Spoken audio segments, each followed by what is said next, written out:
ভগবানের ইচ্ছায় আজকে আমরা বিহিত শ্রাদ্ধের বিঘ্নতা নিয়ে কিছু প্রাথমিক আলোচনা করব। যদি মনে করুন কারোর পিতৃশ্রাদ্ধ নির্ধারিত হয়েছে যে আজ থেকে আজকে 28 জানুয়ারি 2026 তার পিতৃশ্রাদ্ধ নির্ধারিত হয়েছে অশৌচ পালন করার পর, সম্ভবত সেটা ফেব্রুয়ারি মাসের 3 তারিখে তিথিটা পড়েছে, বা সেই দিন আদ্য শ্রাদ্ধ, যেটা প্রথম শ্রাদ্ধ, সেই শ্রাদ্ধটাও সেদিনকে হবে বলে স্থিরীকৃত হয়েছে, নির্ধারিত হয়েছে। কিন্তু কোনো কারণবশত, বিশেষত সাম্বৎসরিক শ্রাদ্ধ, মাসিক শ্রাদ্ধ, পার্বণাদি শ্রাদ্ধ, পার্বণ শ্রাদ্ধ, পার্বণ বিধিক শ্রাদ্ধ, এগুলোর ক্ষেত্রে এটা খুব আলোচনাটা প্রাসঙ্গিক। যদি কোনো রকম প্রতিবন্ধকতা আসে, তাহলে আমরা সাধারণত কি করি না, কৃষ্ণপক্ষের একাদশী কিংবা অমাবস্যাতে সেই শ্রাদ্ধটা করে থাকি। এটা রাজমার্তণ্ডের একটা বচন আছে যে শ্রাদ্ধ বিঘ্নে সমুৎপন্নে অন্তরাবৃতসূতকে একাদশ্যাম প্রপূর্বিত কৃষ্ণপক্ষে বিশেষতঃ। যদি শ্রাদ্ধের বিঘ্নতা আসে, কিভাবে না, অন্তরা মৃত সূতকে, মৃত অশৌচ কিংবা জননা শৌচের দ্বারা। আরও অনেক কারণে শ্রাদ্ধের বিঘ্ন আসতে পারে। যেমন কোনো বিবাহিত পত্নী, তিনি সদ্য বিধবা হয়েছেন, তার স্বামী গত হয়েছে, তিনি স্বামীর শ্রাদ্ধকৃত্য করবেন, কিন্তু তিনি রজস্বলা হলেন, দেহে অসুচি ভাব এলো। তখন আমরা তৎক্ষণাৎ এই রাজমার্তণ্ডের যে প্রচলিত, বহুল প্রচলিত, জনপ্রিয় যে মতটা আছে সেটাকে অনুসরণ করি, অর্থাৎ অন্তরা মৃতসূতকে একাদশ্যাম প্রপূর্বিত কৃষ্ণপক্ষে বিশেষতঃ। কিন্তু এইখানেও স্মৃতিশাস্ত্রে মতান্তর আছে। স্মৃতিশাস্ত্র অন্য জায়গায় বলছেন,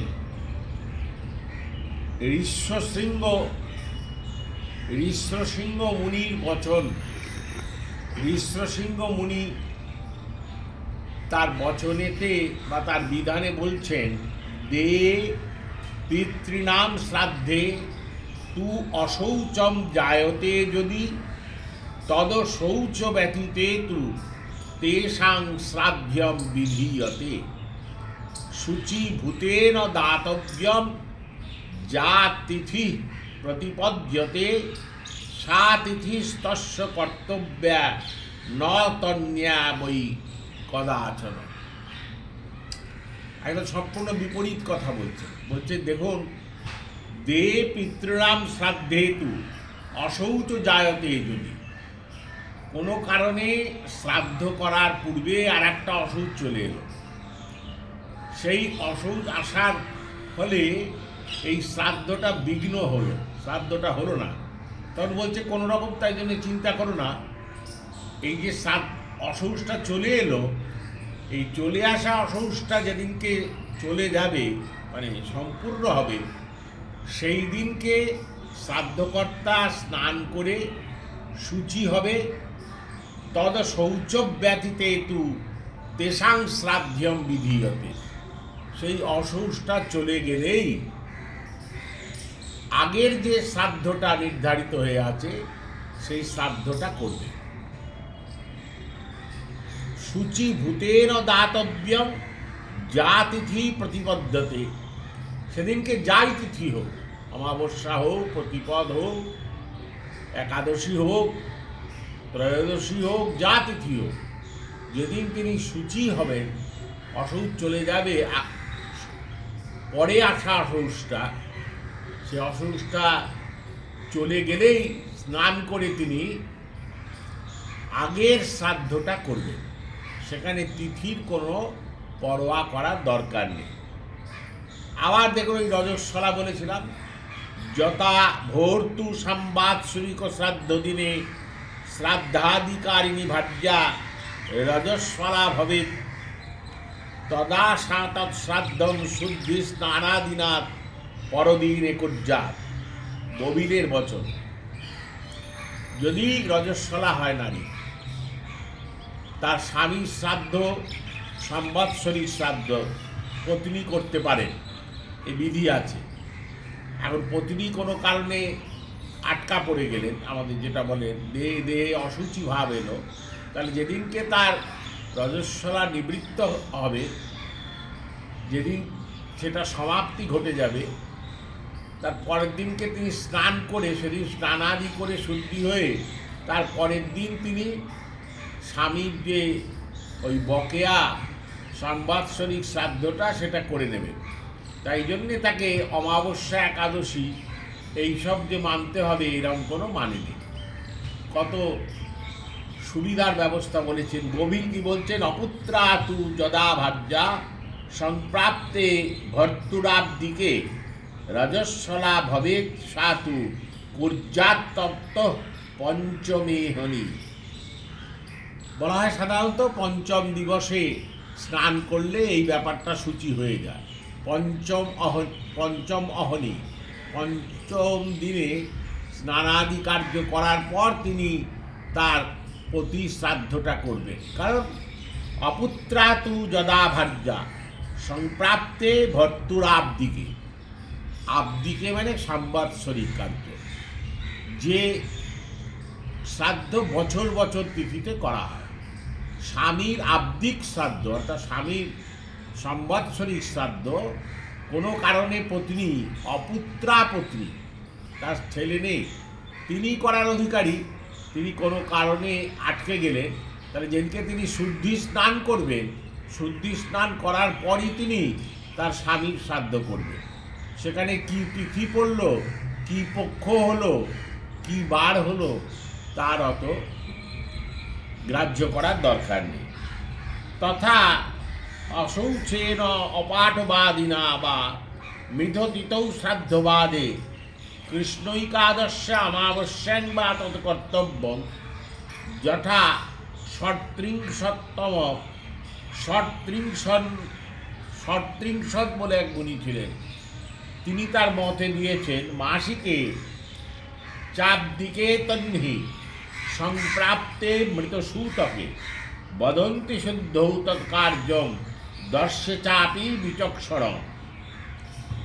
মাসিক শ্রাদ্ধ কিংবা সাংবাৎসরিক শ্রাদ্ধের দিন জননাশৌচ বা মরণাশৌচ হইলে সেই শ্রাদ্ধ অশৌচান্ত যেদিন হবে সেই দিনে করবে, অথবা কৃষ্ণের পক্ষের একাদশী অমাবস্যায় করা যাবে। প্রথম হচ্ছে মাসিকে চাপদিকে তন্হি সংপ্রাপ্তে মৃতসূতকে, সংবৎসরিক শ্রাদ্ধ হোক কিংবা মাসিক শ্রাদ্ধ হোক, যদি আর একটা অশৌচের কারণে সেটা বাধা পড়ে যায়, তখন বাধা পড়লে বদন্তি শুদ্ধৌ তৎকার্যম, যেদিন তিনি শুদ্ধ হবেন, তার হঠাৎ চলে আসা অসৌচটা চলে যাবে, তিনি স্নান করে শুদ্ধ হবেন, দর্শে চাপি বিচক্ষণ, সেই দিনই তিনি সেই বকেয়া শ্রাদ্ধটা, যে শ্রাদ্ধটা নির্ধারিত ছিল,